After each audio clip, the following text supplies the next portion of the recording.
war perfekt mit der Beinhaltung, aber da müsste man vom Kampfgericht her doch Abzüge geben.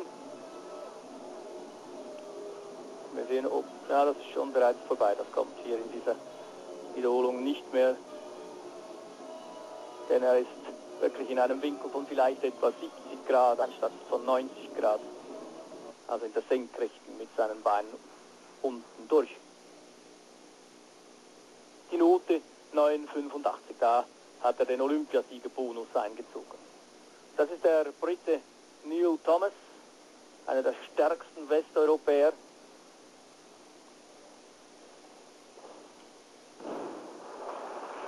Er wird dann natürlich seine große Stunde kommen sehen bei den Weltmeisterschaften im kommenden April in Birmingham, dort wo er ja trainiert, wo jetzt auch Dani Giubellini seinen englischen Sprachaufenthalt absolviert.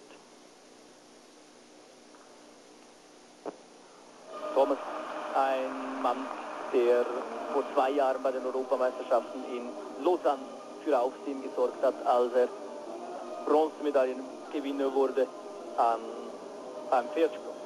Dort hat ja auch Vitaly Scherbo 3 Goldmedaillen gewonnen in den Gerätefinals, aber davon sprach man lange nicht, denn damals sprach man nur von Dani Giubellini, zumindest in der Schweiz jedenfalls, von Dani Giubellinis Waren-Europameistertitel und von René Plus Silbermedaille am Ring. Und jetzt Gua Linhao.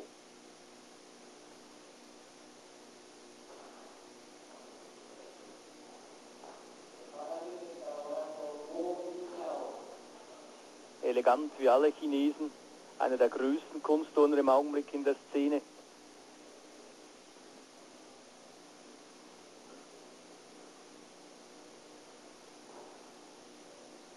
Wenn man allerdings mit 1,70 überhaupt von groß sprechen kann.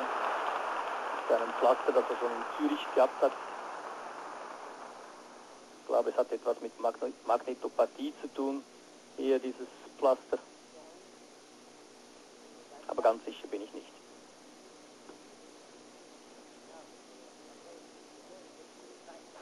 Das ist eine stramme Gleichgewichtsübung, diese Kippe mit gegrätschten Beinen und dann auf einem Holm in den Handstand hinaufdrücken, denn das ist eine echte Belastung für das Gleichgewichtsgefühl. Gua Linhao hat für diese Barrenübung 9,45 erhalten. Takashi Chinen, auch er im Quartett der Besten dabei, immer auf Platz 4, 5.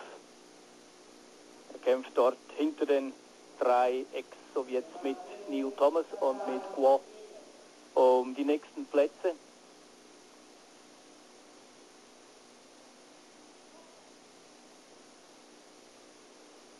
Chinen hat als zweitletztes Gerät den Barren, er hat also auch wie Scherbo in der olympischen Reihenfolge begonnen, kommt jetzt an den Barren und dann zum Schluss noch ans Reck.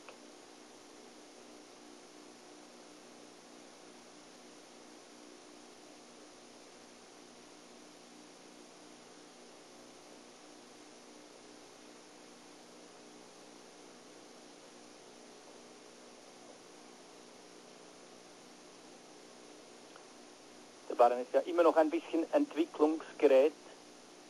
Man hat schon vieles versucht, aber man ist halt ziemlich kanalisiert mit diesen beiden Holmen.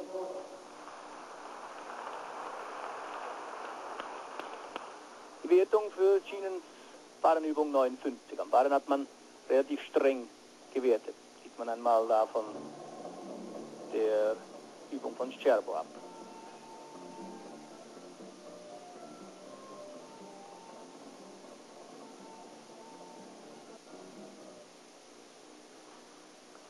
Tatjana Lysenko, während Sie im Hintergrund Pascal Pollmann gesehen haben. Die Schweizer sind da deutlich zurückgefallen im Klassement. Ihre Noten zwischen 9,20 und 9,35 für Pollmann.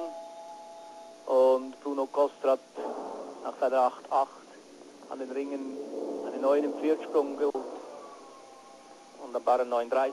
Und jetzt die Entscheidung wohl im Kampf um den Titel, zumindest eine Entscheidung, die heißt, dass Tatjana Lysenko nicht Siegerin werden wird, denn mit diesem Sprint außerhalb der Umrandung der Bodenturnfläche, da hat sie sich 2 Zehntelpunkte abzugeigen. Und das ist natürlich bei einer solchen Spitzenbesetzung hier kaum wieder gut zu machen.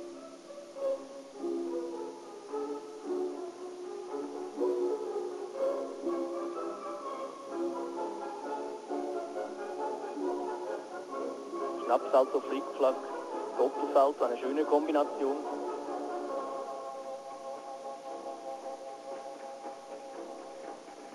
Man wirft den jüngeren russischen Turnerinnen, aber auch den Rumäniern ja nicht zu Unrecht vor, sie würden auf Kosten der Akrobatik die tänzerische Gestaltung vermissen lassen. Es fehle ihnen an Ausstrahlung. Das eine ruft natürlich das andere hervor. Wer keine Ausstrahlung hat, kann auch nicht tänzerisch tätig sein. Aber das Ganze wird natürlich in der Taxation im Wettkampfreglement auch zu wenig beachtet.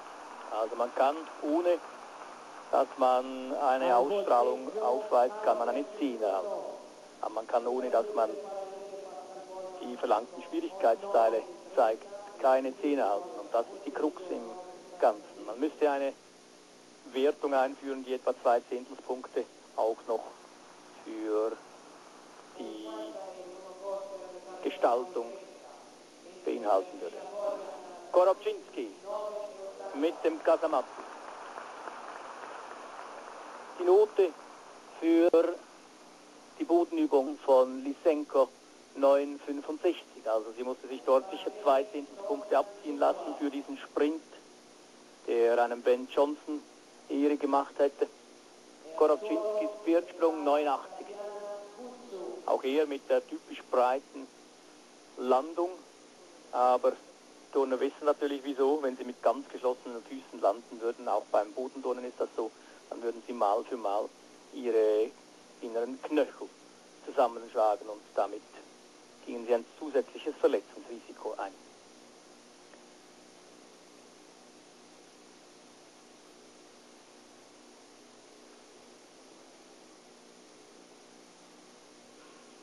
Bodenübung jetzt für Tatjana Gutsu. Sie ist jetzt die einzige Konkurrentin noch für Svetlana Baginskaya, die allerdings noch ein Gerät mehr zu turnen hat als die beiden anderen. Sukara, und sie landet auf allen 4. Damit ist auch schon ein halber Punkt weg. Es sieht ganz danach aus, als würde die große Dame des Kunstturnens Svetlana Baginskaya hier einen Sieg in einem wichtigen Mehrkampf feiern können. Noch einmal einen Sieg, vielleicht einer der letzten. Denn es ist nicht anzunehmen, dass das Reglement bald einmal abgeändert wird zugunsten der tänzerisch starken Turnerinnen.